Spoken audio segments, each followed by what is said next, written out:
welcome everybody to the Media Directors Forum. Thank you for coming along. It's always hard to compete versus lunch, I find, but hopefully you'll get some of it later on, and some of you have taken the elementary precaution of having lunch during this session as well.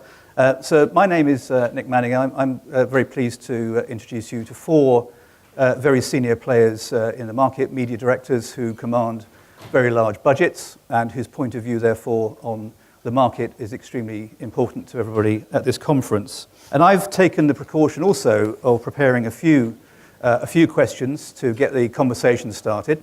But we would like to encourage everybody to please ask questions and make comments.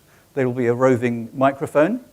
So what I'm going to do is I'm going to kick the conversation off and then hopefully stimulate some questions from the floor as we go through.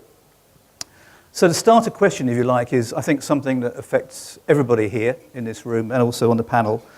We live in a world of integrated marketing communications, multi-channel, multi-device marketplace, thousands of options of how to create marketing communication strategies, therefore thousands of ways of getting it right and equally getting it wrong.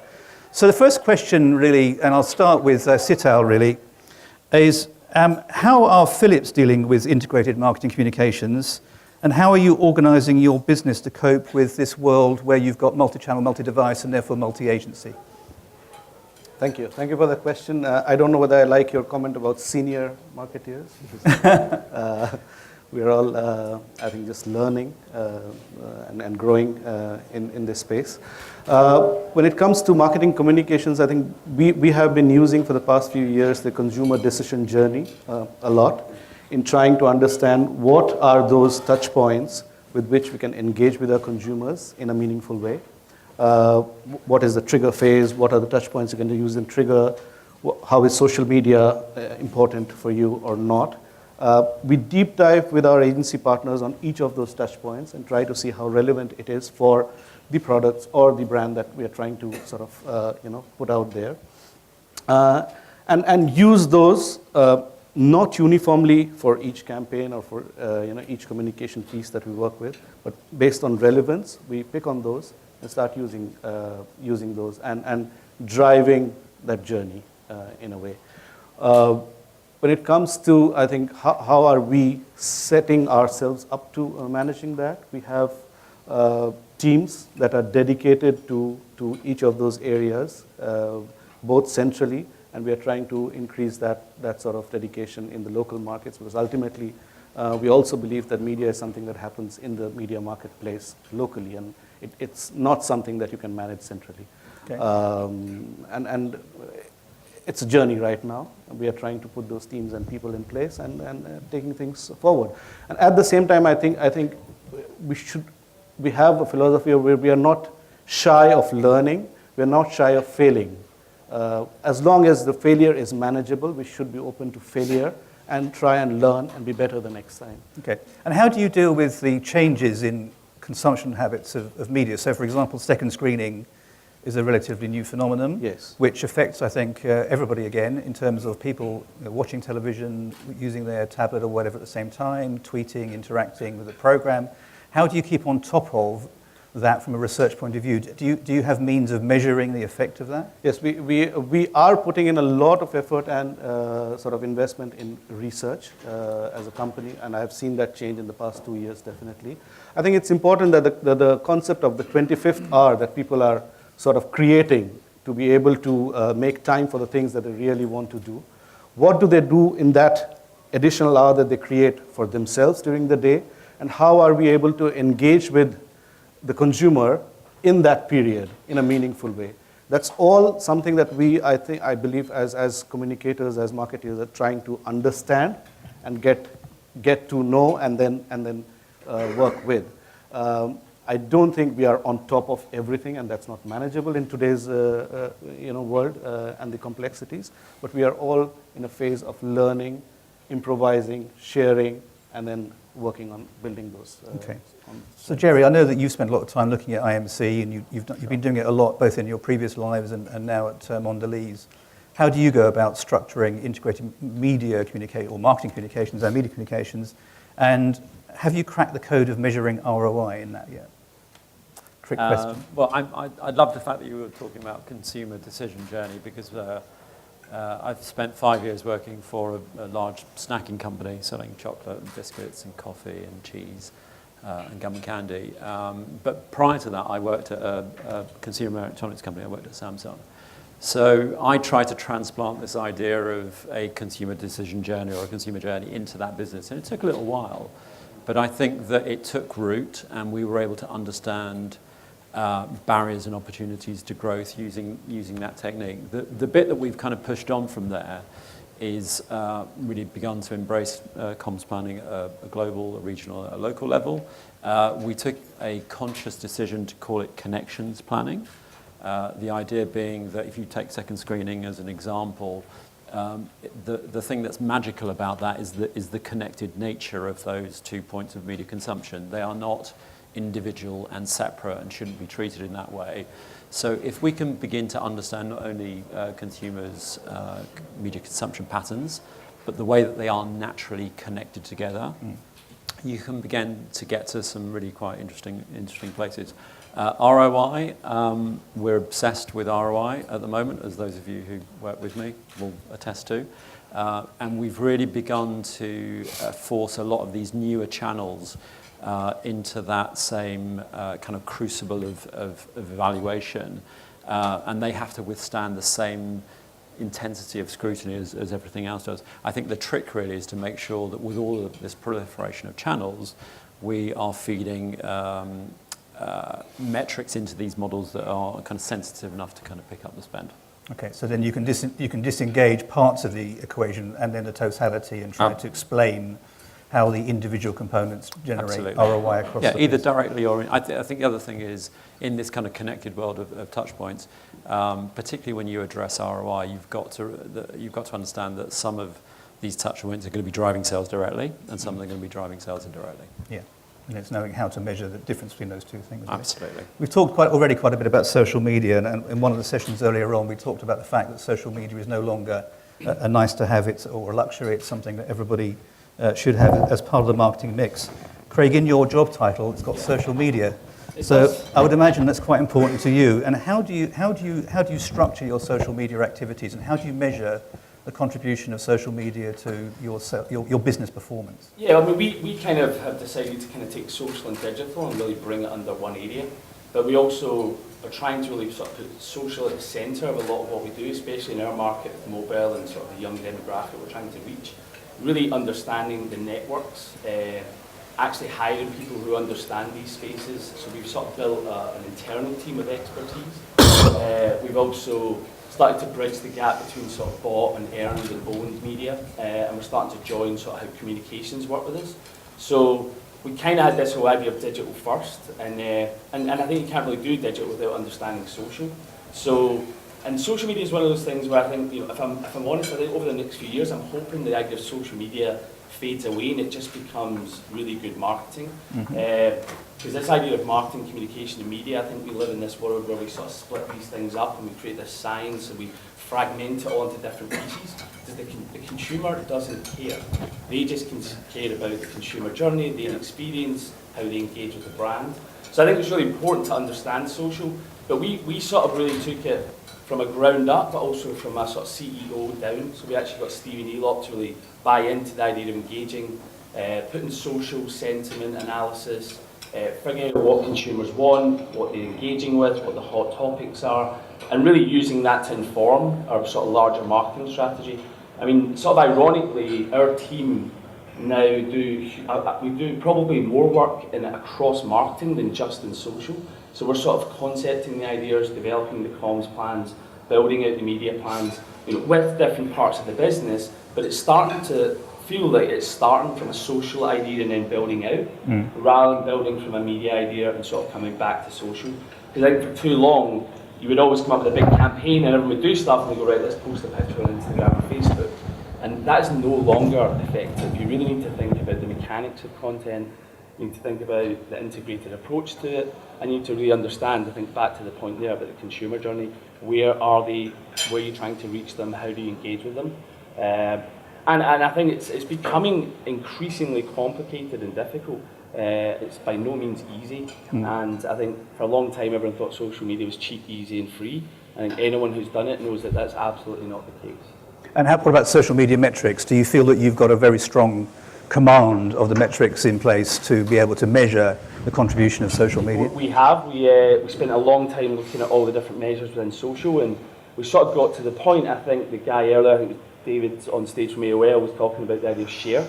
So for me, it's about advocacy. So if people experience our phones and our devices and they enjoy that, we want them to tell people.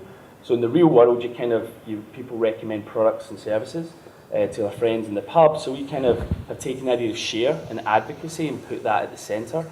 So we literally have, weekly. We have a measurement framework that looks at what's called high quality engagements, HQEs, and that's really about people coming to our website and engaging, and we know the activities they do. So watching a video, looking at reviews, there's 3 things that they do. There's a higher chance for them to purchase. And then we look at advocacy in terms of brand consideration, product consideration, should I say. And what we're doing there is really creating content and information that will be shared by advocates on our behalf. So sharing really sits at the centre, so therefore it puts a focus on what content needs to be shared. I think that really played into that session earlier today. I think there was some sort of crazy stuff in there, but I think that the fundamental approach and what he was saying is spot on, and it's definitely the way we think about things. Okay, one last set piece question from me, and then we're going to open it out to the floor. So please prepare yourselves in 2 minutes' time to be asking questions. But there's usually one key theme to these conferences over the years, and this year seems to be a lot of the debate about programmatic trading, and it's if you like, twin sister of real-time bidding. There's a lot of companies here who assist in that, and lots of agencies doing it. Sam, to what extent are GSK engaged in programmatic media trading and or real-time bidding, and what are if you are engaged in that, what are your early experiences of dealing in that market? I think one, we are engaged in that. Two, the only thing that we are sure of is that this model will change over the next few months, years. In fact, we were sitting, and mapping out the alternatives, and we came up with with about 8 or 9 different ways in which companies are doing it. It's a really complex space, but really they fall into 3 kind of categories. You either have the independent agencies, you have agencies that are owned by the media agencies, and you have agencies that are owned by the media publishers, or you have it in-house. So there are these different models that are emerging, and we have to see and kind of look at the pros and cons of working with each one of those. And have you considered any form of insourcing for some of these services? So, for example, having your own demand-side platform that you can own and control? Not at this point in time. That's something that we believe we will scale up, but at the appropriate stage. Yeah. Right now it's more about the learning, side of it. Sure. Yeah. Okay. So this is your turn. So I'm looking for volunteers to ask questions. If not, I've got Taker there. Thank goodness for that. I have a microphone. Excellent. So there's a gentleman over there who would like to ask a question. Could you say your name and company, please? Sure. It's Greg Witham from Hearst Magazines. Dominic Proctor this morning talked about the advent of an effective duopoly with Publicis Omnicom Group and obviously Group M holding 70% of media investment. Just wondered what the panel's view was on that. Well, that's a good question because that was one of mine. It's your question. Are you concerned about increased consolidation in the media agency world? And the adjunct of that to a certain extent is choice and transparency. So perhaps, who should we start with? I think, Gerry, you'll be a good person to start with. I'm very happy to. I think, can I turn the question back to, you work for a media vendor, right? Correct. So how do you feel about that? Possibly slightly more nervous than you. I would say we're not worried yet, I don't think.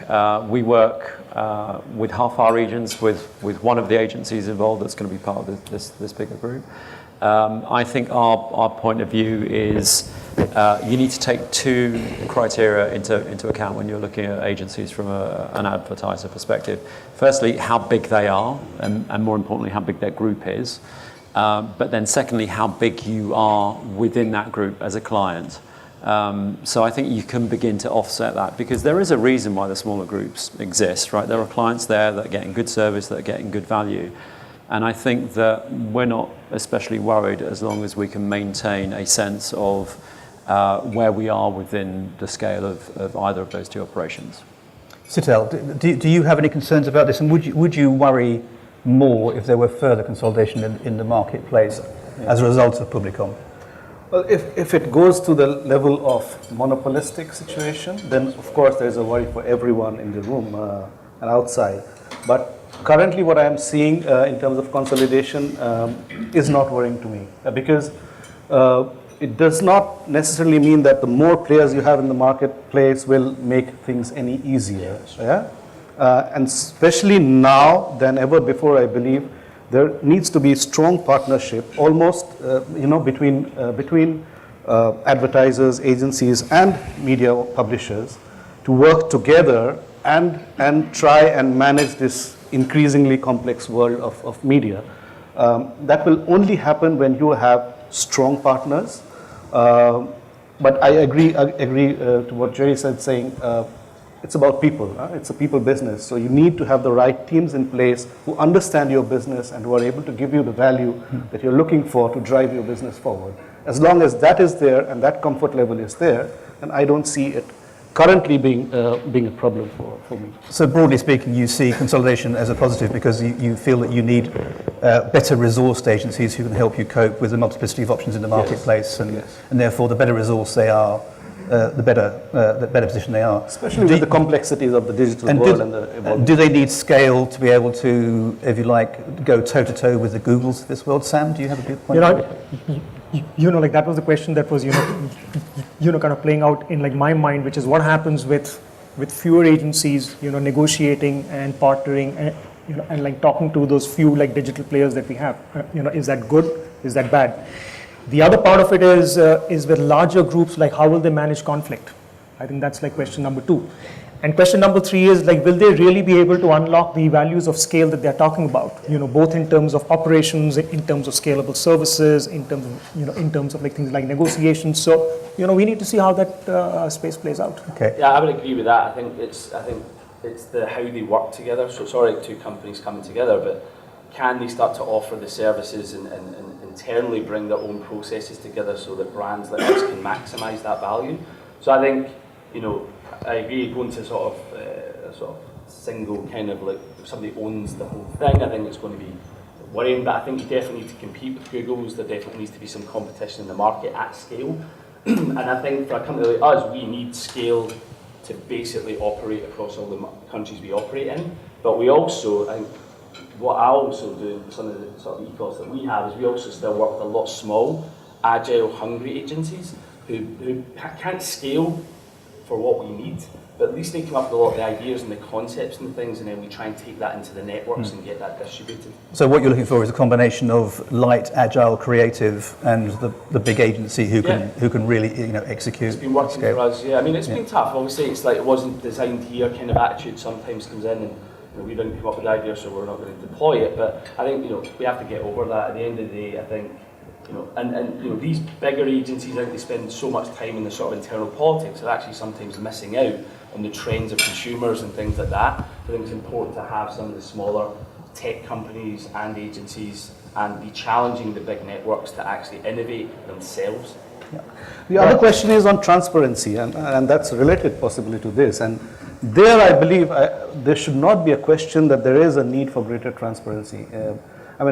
We all understand that this is business and we want our agencies to be profitable and working that way, but we need to know how much is that profitability margin. And with the advent of programmatic buying and trading desks, I think that the bigger debate that we are having as a group of advertisers is how can we drive more transparency in how money is being made and where it's coming from. Good question. So has anybody got any further questions on this subject or any other subject? This gentleman here. Yeah, Aaron Moore from PhD China.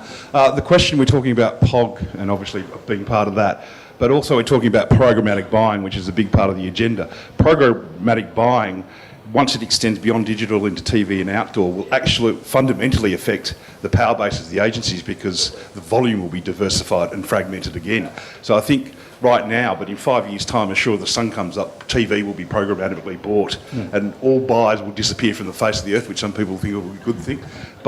And you mentioned before, you've got 10 different companies, independent companies. How do you think that'll affect programmatic buying when it comes into the market, when you've got all of these different companies trying to do what mainstream media agencies are doing now. See, I'm not sure about the issue of that programmatic is the only solution, because I think it played out like really well in the search space, because it kind of made it like really democratic, for a small business to buy locally, and that's the real value that, according to me, like got unlocked. Depends on like where TV goes, because programmatic buying will the need to be kind of married to like to like custom placement of content. So if I'm the next door kind of grocer, then I can like talk to the 100 homes that are around me. If it goes in that direction, yes. Otherwise, there will be aggregation plays. And don't forget that programmatic, that this whole like bidding system is working really well in the case of search, because there's one seller. Yeah. It's much simpler in like that model to like create it. It's working for like television in like, let's say, a place like Hong Kong, where it's once again one large seller. In a multi-seller market, for it to be truly programmatic, you'll probably need like one exchange or two exchanges. But right now, with the diverse number of exchanges kind of coming up, let's see how it goes. Can I just also say, I think there's a bigger point here. I think absolutely the science of marketing and media is absolutely going to come, there's no doubt about it. But let's not forget the kind of what we're trying to achieve. What we're trying to achieve is engagement, and trying to engage with consumers and people. And people don't think like that. They have a sort of emotional, unrational thinking. So I think just buying media is not going to be the complete solution. You're going to have creative ideas. You're going to have people who come up with thinking about new ways of engaging. So I mean, who's got a great case study of the best sort of media buying kind of platform? It's people who look to the sort of more content-driven stories. So I think there's going to be the combination of creative thinking as well as buying the spots that you need to do it on. The question would be, though, that I think media agencies will fundamentally change. They will have to transactional change. side of the business, Absolutely, yeah. which is on the day-to-day, is about half of what a lot of people in our office do, and it all moves into that content delivery. I mean, you can't do a sponsorship on programmatic buying, right? No, exactly. You can't speak to the media vendor about that. Yeah. But half of what we do, a lot of the lead work Can be done on automated. that day, can be Yeah. automated. Um, So it fundamentally changes the way a relationship works, I think, with a client. Absolutely agree. We've got 2 minutes left. Just want to make sure that anybody who's got a burning question has a chance to ask that question. Is there anybody else in the audience who wants to ask a question? I guess really the last question, therefore, really is just a more general one, really, that this is moving towards data and technology. This is a general question. Whoever goes first wants to go first. Do you feel that your media agency partners in particular have got the kind of technological smarts to be able to advise you well as this market changes into the future? Craig, do you want to kick off? Having said I'd give the... Yeah, I mean, just sort of took it in that direction. My experience so far is no. We've had to bring in a lot of expertise from a digital sort of standpoint. We've had to bring in a lot of internal expertise, both in sort of technology, storytelling, creative, in order for us to start to unlock the things that we want to do with agencies. I think one of the interesting things, as brands start to bring more digital competency into their business, it challenges then the big sort of networks to actually challenge themselves to do more innovation, to actually start providing technology platforms and solutions that we can actually get scale with.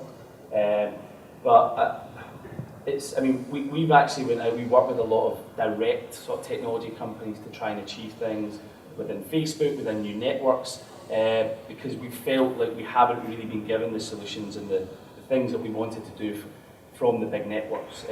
And the challenge they've got is obviously they're charging man hours and it's all about creative and time, whereas we need to scale things much quicker, working in a real-time environment. So we've, from my perspective, I don't think it's quite there yet. So Gerry, final question. Are you speaking more directly to the media vendors these days, and are you talking directly to the ad tech providers? Yeah, we are. We've started on that journey. I think that we've hid in the shadows a little bit. I think we're a food and beverage company. We're not a mobile phone or a consumer electronics company. But I think the commercial pressures are on us and on everybody, and I think that it's forced us to open up these avenues of programmatic, these avenues of data ownership. I think in terms of, I think your original question, is our agency, does it have the right capabilities and skills to manage the data? To a degree, yes. But I think that we have to, as you were saying, that the responsibility is on us internally to manage that data as well, because I think building big CRM databases for a company that sells biscuits is not a natural thing. but we have to begin to develop that muscle memory. Okay. So we're out of time now. It says 0 minutes on my prompt there, so we have to finish. So I'd just like to say thank you to the panelists, to Craig, Sital, and Sam and Gerry. I'm sorry that we didn't get a chance to spend more time on some of these subjects, actually, because actually we could have spent 25 minutes on just every single one of them. But thank you to the panelists, and thank you for your questions. So off to lunch.